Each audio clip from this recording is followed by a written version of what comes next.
oras natin 4:43 na hapon. Nagbabalik po ang programang Kaimian sa DZRH. Sa bahagi ito ng ating programa, pakikilala ni Paring Emer, ang ating special guest for the day. Go ahead, Emer. Ay, nako, talaga ang mga public servant, sinasaluduhan ko kayo. Ito ngayon nating bisita, iba to. I'm physical, talaga bumapasok at bumabalik ito na nakabisikleta! Bisikleta ang kailangan para tuloy-tuloy ang serbisyo maski nasaan sa traffic, lalo na ngayon. Kaya ito po ang ating bisita ay DTI ASEC. Natin ngayon ay si ating panauhin, Chris Ablan. Welcome. Welcome. Magandang hapon po, Cherokee, Miss Cory, and Sir Emer. Thank you for having me. Hello po. I'm proud to say, Emer, na nakatrabaho ko si Asik Chris several times in government. At ang hindi na alam ng marami, do you know that Asik Chris is a career executive officer? I-explain mo nga yun, Asik Chris, kung ano ang kailangan mong gawin para maging career executive officer. Ilang Sige taon nga, kaya Asik Chris. At ilang taon ka ng seso? Okay, ang Career Executive Service Officer o ang SESO, kami ang mga permanent third level executives ng ating executive branch. Alam niyo naman po na may ina-appoint na mga undersecretaries saka assistant secretaries, pero they serve at the pleasure of the president or coterminus sila. Pero alam niyo naman, Cherokee, Miss Cory, tsaka Sir Emer, na ang daming mga programa na outlasts 3 years o outlasts 6 years. So kailangan talaga ng mga permanent third level officials kasi kami ang magiging institutional memory at taga-follow through ng mga programs. So may continuity. for continuity, correct. So I am a SESO. Dumadaan po kami sa isang proseso, exam, tests, nagkakaroon din kami ng community immersion. So matagal po yung proseso. I've been a SESO for, I think, 6 years na po. Wow, imagine that, ha? At ang SESO, kasi kagaya ni Asik Chris, dati nasa PCO siya. Tama ba, Asik Chris? Correct. Tapos, napunta ka sa DepEd. Correct. DepEd. Ngayon, nasa DTI ka na. Yes. Di ba? So, you can see, ito ang nagpapatakbo ng gobyerno. Ito I always say that Kung akala niyo yung mga cabinet rank secretary, hindi. You have all these force under you, including SESO. So, tell us, Asik Chris, punta muna tayo doon sa main focus, yung pagbibisikleta mo. Yeah. At kitang-kita ko sa Facebook account mo yan. What brought you to take the bike to work when possible? Yeah. Well, I've been biking to work since I was with PCOO, and then I also bike to work when I transferred to DepEd, and then now I'm with DTI. I also bike to work. I think it's faster and it's healthier, and it saves us from traffic and time on the road. So, for example, if I drive to work at DTI, I'm from Parañaque, and DTI is in Makati. It's around 11 kilometers away. If I drive there, it will take me an hour kasi very traffic sa CBD. But if I bike, actually it just takes me half of the time or 30 minutes. So it's quicker for me to bike. So pero iwas ka sa mga bus, sa mga jeepney, yung kanilang exhaust. Yes po. I try to take the side streets, for example, coming from Parañaque, I take the side streets going to the DTI office. So yeah. Yun lang naman ang hazard doon, yung pollution. Kamusta naman ang respect ng motorist sa mga bicycle riders ngayon, Asik Chris? Yeah, so aside from the pollution, meron kang mga kamote riders. Tama. Kamote riders. Kamote, ano yun? Yung kamote Yung mga riders, yung pasaway. mga riders po, Miss Cory, na hindi nagpa-follow ng mga traffic rules. Yung Yung mga sumisingit-singit nagsisingzag. dyan. Naku. Hirap. Grabe yun. The Ano? only good thing is that the streets that I bike, the cars are not that fast. So Okay. since they're slowed down by traffic, no, dun pa lang medyo Okay. at least there's some level of safety. Ibang usapan kung for example nasa Commonwealth ako, that's a different story, no. So Oo, iba yun. I'm privileged na yung dinadaanan kong side streets are not that full of cars. I So, remember so far si naman. Chris, when you were with DepEd, merong push na pati iba-ibang kasama mo magbisikleta. So, ang DepEd magpo-provide ng para sa mga bicycles. Yes. Nagagawa ba ng mga government agency yan to encourage? Yes, kailangan mo lang talaga ng I-push. political will within Yes. a department. So, when we were with DepEd, ang important kasi sa mga bike commuters is that there is an end of trip facilities. Mahirap kasi Ayun. Power. pag bike mo papuntang opisina, syempre we live in a tropical country, basang-basa ka sa pawis mo, dapat may changing room ka. And then of Yeah. course the basic is kailangan may parking ka para sa bisikleta mo. So when we were at the DepEd central office, we established end of trip facilities, nag-install tayo ng Oo. shower and Oo. parking. When I transferred to DTI, we also did the same. No, we provide shower facilities for our bike commuters as well as bike parking for our commuters. So, if there's a will, there's a way. Yeah. As you know, no, GM Torre of the MMDA also Oh, yes. established Yeah. an end of trip facility End sa of trip. near MMDA sa May Ortigas. We hope the Oo. MMDA together with Makati LGU also establishes end of trip facilities sa Makati because madaming bike commuters sa Makati and mas maengganyo yung mga tao kung alam nila pagdating nila ng opisina fresh sila because pwede Correct. silang magpalit Correct. ng damit o maligo man Ano? lang. Kulang ba tayo sa mga bicycle lanes? Yes, Miss Cory, no, we're hoping, no, with the re-asphalting, no, of our major roads, Yeah. that they reintroduce the bike lanes. Medyo nawala siya sa EDSA kasi nga they re-asphalted EDSA. But I sometimes pass through EDSA and madami akong kasama mga bike commuters. Yung mga bus kasi yung kalaban mo sa EDSA, so mas maganda kung may bike lane, no, para marespeto yung space namin. Kasi pag dumaan sa yung bus, Kulang. yung hangin dun, Oh, pag hindi ka stable, madadapa ka, mahuhulog ka eh. Yeah. Yeah. Talagang kailangan may government support. Ano, Cory? Go ahead. Madami na ba yung mga bike commuters? Yes, Miss Cory. Madami yung mga bike commuters and we come from all levels of class, no?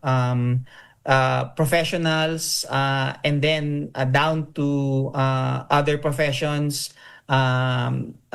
Even sometimes may nakakasabay akong mga security guards na nagbabike, students.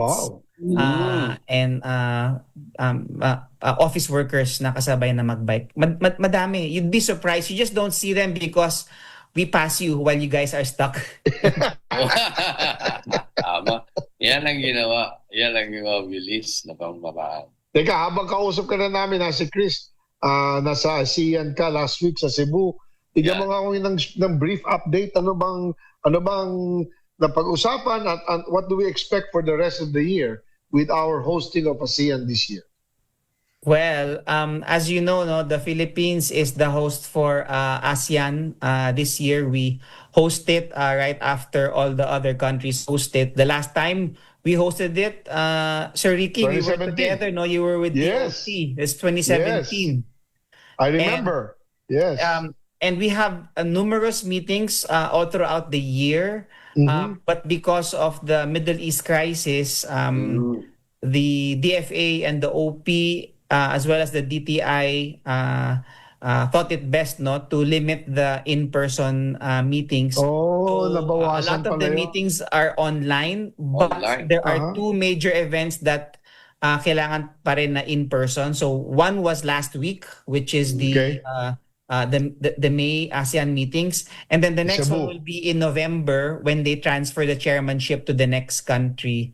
So last week, I was just sent by Secretary Roque to give the keynote at the EU ASEAN Sustainability Summit. So Ah. that was just my focus. My boss, Secretary Roque, attended to the other meetings as well as the other officials of DTI. Because I think half yata ng mga meetings DTI is involved in because it involves Correct. trade. Yes, yes. There's a lot of meetings with DTI. Yes. And I remember during our time, ang dami namin tinatanggap ng bisita from all over, mga ministers from ASEAN. And we were so busy in 2017. Sayang, as a Chris, na Ayun. hindi nagawa yan kasi nga, because of the situation in the Middle East. Pandemic. But the original plan, if I'm not mistaken, was to do the same thing. Now we would go to the provinces, visit LGUs, tour the Philippines, and it would have helped some, in a way, our local tourism, our tourism industry. Pero ganun talaga, di ba? As Chris, because of the situation in the Middle East. But hosting this event, the big one is in November, the next one. Yes, the big one is in November. There'll be another round of meetings as well as other countries who are not in ASEAN but want to penetrate the ASEAN market. Oh, And then we'll also be transferring the chairship to another country. Hindi ko lang kabisado Kung sino. Chair Ricky, kung sino yung next country. Pero And by But are we rotation ba also yan? going to invite the same? Sila, the US president, the Russian president. I remember in 2017, dumating si President Trump. Kasi inasikaso natin yung stay niya dyan sa dating Sofitel. At may pinadala din, I think si Medvedev, yata yung taga-Russia, yung taga-Canada at that time, di ba? Is this going to happen again this year? yes. Hopefully things stabilize on the Middle East front and everything will be okay, but we anticipate that the other world leaders will participate in the November ASEAN meetings. Okay. Cory, you were saying? Meron ba yung mga ibang trade fairs na ipapatayo ng Pilipinas o sasali kayo sa mga trade fairs abroad? Yes, Miss Cory, the DTI really organizes trade fairs down to the provincial, regional, and then national level. And then we also participate in fairs abroad together with Yes. one of our attached agencies, SITEM, of course, SITEM, together yes. with DOT. Correct. And I actually was privileged enough to attend to one of those big trade fairs before the Middle East crisis. This is the Gulf Food in Dubai. Oh, yes. And Dubai. we're trying to penetrate the halal market. The halal in the Middle market. East. It's a Correct. multi-billion market, and we want the DTI wants halal certified goods coming from the Philippines to get a piece of the Middle East market.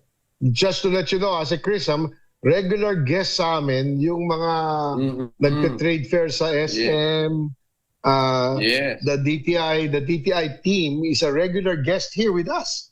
We promote the ones in MOA, sa SMX, sa SM Mega Mall, di ba? World Trade Center. Kami, we're very supportive of those DTI-sponsored trade fairs. Thank you very much, Cherokee, Miss Cory, and Sir Emmer for featuring our MSMEs and participants as well as our trade fair organizers.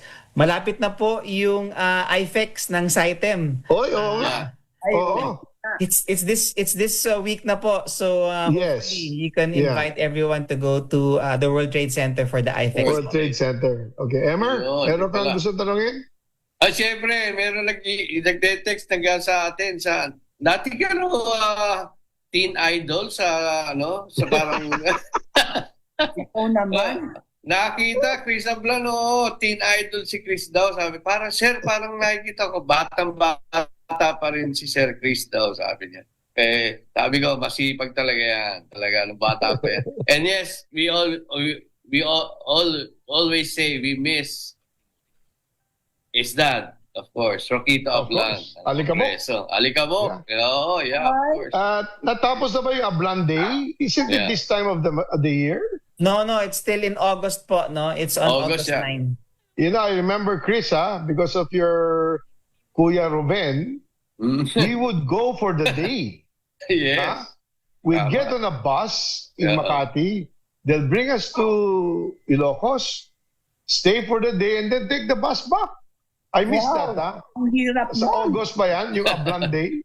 Punta Yes, tayo. it's Maganda August to. 9 po. But we don't have a big grand celebration like we used Before. to. Yes, simple na lang ngayon. Simple na lang po. Oo. Kasi, as a Christmas, malapit na ngayon. Ilang oras na lang ang land trip mo to your hometown? Maybe 6 hours? No. Maybe 8 hours. 8 hours.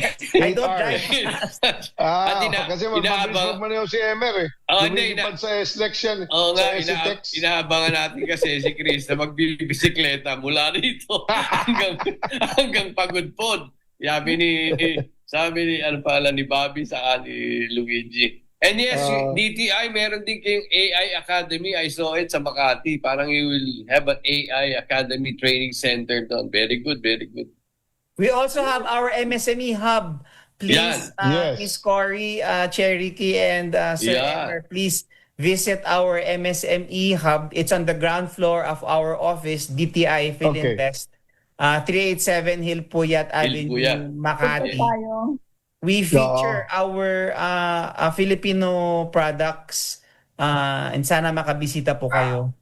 Okay, Yes. matanong si Asek, Oh.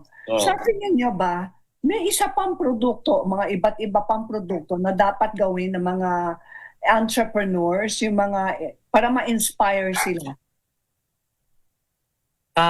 Madami po, no? The Philippines has a lot of goods that we can sell to the world, from Mhm. our world-class coffee from Mindanao. Yes.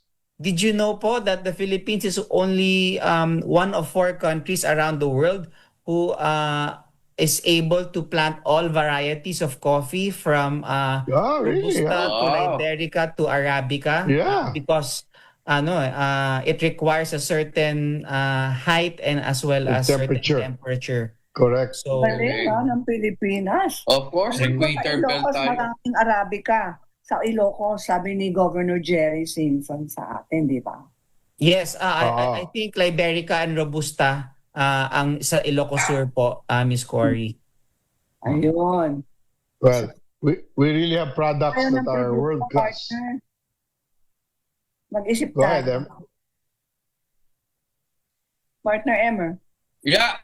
Marami talaga. Sa amin sa DAR, talagang kakao, mga kakao, coconut.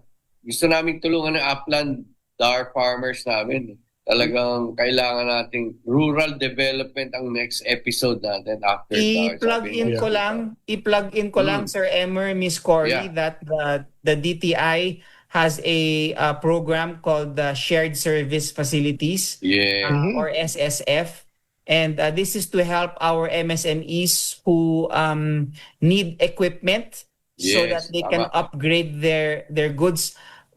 There's never-ending supply, no, of ideas and goods that the Filipino MSME can create. Pero nagkakaroon sila ng problema when they try to scale up, because they don't have enough capital to buy the equipment necessary.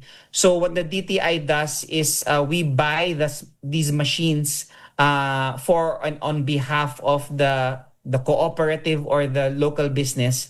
And then we enter into a contract of use of rack, so magagamit nila. Yeah. The only okay. requirement is dapat mag-share. It's not exclusive to a business. For example, we provide machinery to our shoemakers in Marikina. Okay. And if you've ordered any of those any of those shoes in Marikina, bespoke shoes, there's a high probability that they use a DTI SSF machinery to create your shoe last or the shape of Galing. your foot to make the shoe. So this is capital intensive, so it's too prohibitive for a small business to buy, so the DTI buys it for them. So Galing. for your farmer businesses upland areas na not enough capital to buy big equipment, you can actually approach our regional office or provincial office and request for an SSF machine, and we'll buy it. We'll fund it. You'll just provide it. Galing. I've seen it. Dati peanut butter kami sa Gawad Kalinga. They shared facility Galing. talaga yan. Well, anyway, alam namin na kahit weekend, very busy pa rin si Ase Chris. Ase Chris, your final message sa ating mga televiewers, both here and abroad, and our listeners on DCRH. Go ahead, Ase Chris. Yeah, thank you very much for having me, Chair Ricky, Sir Emer, and Miss Cory. Thank you. The DTI is here to always help our micro, small, and medium enterprise, as well as to help our local industries. For more information about DTI, please visit our socials as well as our website, dti.gov.ph. And if you can, bike to work and help not only your health but also lessen traffic. Yeah. All right. Yan po si Ase Chris Ablan, Thank you, Standing Career Executive Officer. Maraming salamat, Ase Chris. See you. Thank Okay. you, boss. 5:04 na po. Thank you. May mga huling mensahe. Cory, Emer? Maraming salamat sa aking assistant, si Angel Cruz. Inayos niya ang aking background.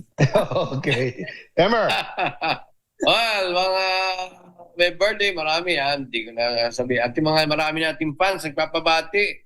Talaga, batiin niyo naman kami. O sige, i-ano natin sa Facebook, susunod sa dami, di ba Bahala nakasabi. tumingin ng mga greetings. Tandaan nyo, alas 4 hanggang alas 5 na hapon tuwing Sabado. Ang inyong ang paboritong programa. Ako po si Chairman Ricky. Ako po si Cory Quirino.